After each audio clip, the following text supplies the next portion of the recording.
Magandang araw po ulit mga kabengbeng. May nagpunta po sa atin dito, pinadala po itong unit ni Sir Joms. Sir Joms Santos. Ito po yung T-Rex High Kappa. Ayan. So, ang problema po ng unit ni Sir ay ito po. Hindi po nagkakap yung kanyang hammer. Kumakabyo. So, check natin itong unit ni Sir kung anong magagawa natin sa unit niya. So, paputokin natin ulit itong unit ni Sir, no? Mga kabengbeng. Ito po ay T-Rex High Kappa na ayaw mag-cap ng kanyang hammer. So, simulan na natin mga kabengbeng. Maliwanag ba? Ayan.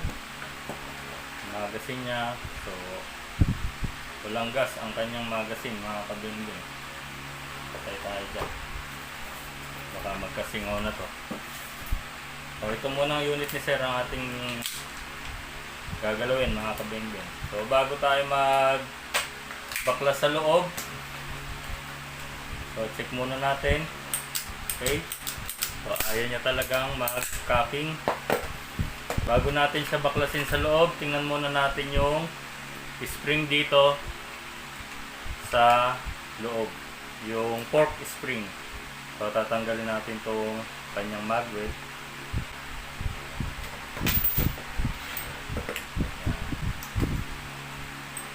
Okay. Tanggalin natin itong spring ng... Nandito po kasi yung spring ng hammer, no? Para pumapalo siya. So ngayon, titingnan natin to kung naka-misalign. So ayun po. Ito po yung sinasabi ko sa inyo mga kabengbeng. Pag yung fork spring nyo ay nag-misalign, na nakikita nyo po ba yan sa loob? Sa loob. Okay? So yung center na fork spring ay umilalim mga kabengbeng ngayon. Kita nyo ba? Nasa ilalim po siya ng yung tinutulak ng trigger. Ayun. Yung nasa gitna. Ayun. Nasa umilalim, no? Tapos itong gilid, ito nasa gilid ay tama naman ang posisyon. So yung nasa gitna po niya ay umilalim. So hindi po yan magkakaking. Okay? So, ang gagawin lang po natin dyan, iaangat lang po natin. Ganyan po muna gagawin nyo mga kabengbeng, no? Bago kayo magbuklat dito sa loob ng hammer assembly, ito muna yung i-check nyo mga kabengbeng. Kasi ito ay laging nasa ibabaw. Saka itong dalawang to. Ito po kasi yung sa grip safe. Ito. Itong naka-usli na to. Sa grip safe po yan. Ito po ay sa tawag dito, disconnector. So kapag ito po ay umilalim, hindi po yan magkakaking. Okay? Kailangan po nakaibabaw siya na gano'n. Pati po itong kabila, itong dulo. Okay? Kailangan lagi po silang nakaibabaw na dalawa. So ilagay na po natin, no, mga kabengbeng.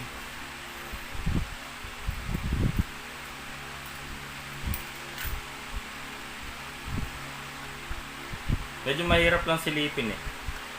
So para masilip nyo, tanggalin natin tong itong kanyang grip safe. Okay? Ang pag po niyan, bababa nyo tong hammer, tapos saka nyo siya hihilain. Okay? So dahan-dahan lang kasi may malalaglag na spring na dalawa. Galing po yan dito sa butas na maliit na yan. Okay? Tapos tanggalin natin tong kabila. Okay? Yan. So tanggal na po ito. So ito po yung sinasabi ko sa inyo mga kabengbeng. Para makita nyo pong mabuti. Ito po sila. So yung center, kapag umilalim po yan dyan, yan, sa ilalim, no? Hindi po yan magkakat. Yan. Pag umilalim siya na ganyan.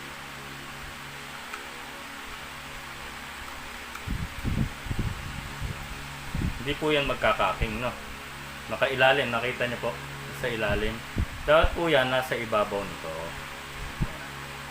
Sa ibabaw siya. Okay? So, ang gagawin po natin dyan, ibabaw lang natin. Okay? Pero tingnan natin tong kanyang i-diretso natin ng konti. Tapos tulak natin pa ganun. I-adjust natin siya ng patulak, no? Yan. Paano po nangyayari yan? Umiilalim to. Pwede pong nalalaglag or lumuwang na po yung dito. Itong guhit na to. Okay. So, ibabaw po natin yan. Yan. Dapat po, nakaibabaw siya. Yan. Kikita nyo. Okay. Yung dalawa po na yon, saka itong gitna, saka itong sa right side, dapat nakaibabaw po sila pareho. No? So, malaki pa naman po yung kain niya. Tapos, ibabalik natin to. Itong spring ng hammer. Tapos, lock muna natin. So, ayan mga kabingbing. Nagkakak na siya. Okay? So, bago kayo magbuklat dito sa loob ng assembly, ito muna unahin nyo. Itong fork spring. Okay?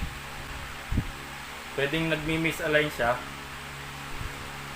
So, medyo parang umuuga. Okay? So, hindi na siya sumasandal yung kabilang gilid. Kung kaya natin i-gawin yung para walang galaw, ibuka natin ng konti. Bubuka lang natin ng konti. Yan.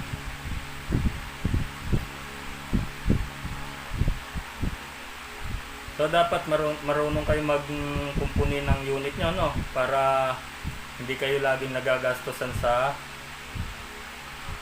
pagpapagawa. Kung mahirap din, laging nagpapagawa. Parang sa sasakyan lang yan eh. Kailangan alam din kayo sa pyesa para hindi kayo nagugulangan ng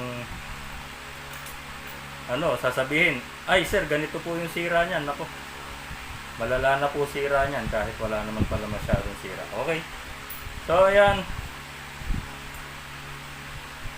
Wala naman po masyadong sira yung unit ni sir. Umilalim lang yung center ng fork spring. So, babalik na po natin. Okay. At ayan, nagkakaking na siya. So, balik na natin tong grip safe. Tapos, itong kanyang safety lever.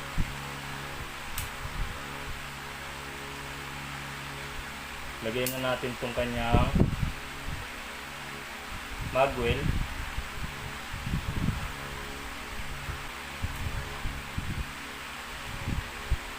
Ayan, nakalak na. So ayan mga kapeng-peng, pumapalo na yung unit ni sir. So pagbabalik ng thumb safe, lagay nyo yung spring na tumalsik. Yan. Dito yan. Okay. Tapos ito dito yung pin. Tapos ito safety lever.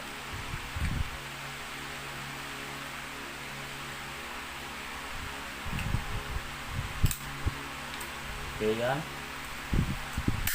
So ayan mga kabeng-beng, no. Okay. So ngayon testingin na natin tong unit ni sir.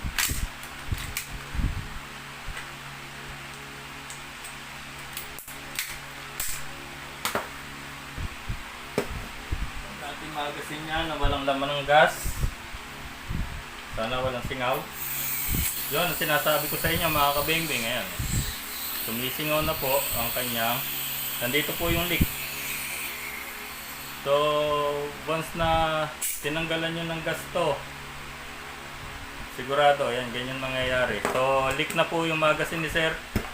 Kuha tayo ng ibang magazine. So, ito yung magazine ko. Okay. Testin natin yung unit ni sir. Okay. So, ayan, okay na yung unit ni sir. So, sir, ang problema mo naman ngayon, so, dahil walang gas yung magazine mo, so, ayan, sumingaw na siya. Tapos, yung gas root, itong goma, ay may punit na rin. So, may possible na singaw na rin tong magazine mo, magtatapon na to ng gas pag pumuputok.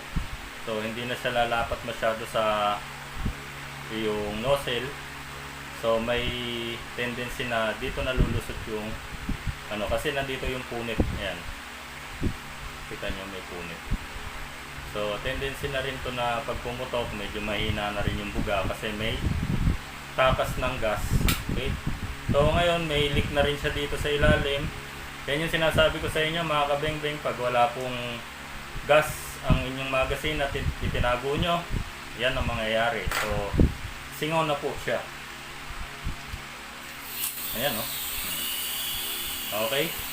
Sumisingaw, so mag-uubos na lang to ng gas. So, ang bilis ng pangyayari, ubos agad. So, ganun lang mga kabeng-beng. Bago tayo magbaklas dito sa loob ng hammer assembly, tingnan nyo muna yung fork spring nyo kung umilalim yung nasa gitna, So, ito, okay na po yung unit. So, yung problema na lang niya, itong gas root, tapos yung naging singaw. So, ganyan mangyayari mga kabeng-beng, kapag iniwanan nyo ng walang gas yung magazine nyo, magkakasingaw po yan talaga. So, okay na po itong unit ni sir. So, yun lang. Sana may natutunan kayo sa video natin mga kabeng-beng, sana i-follow, like, and share nyo po yung mga natutunan nyo sa akin. So, sharing is caring, sabi nga. So, maraming salamat mga kabeng-beng. Mabuhay po tayong lahat.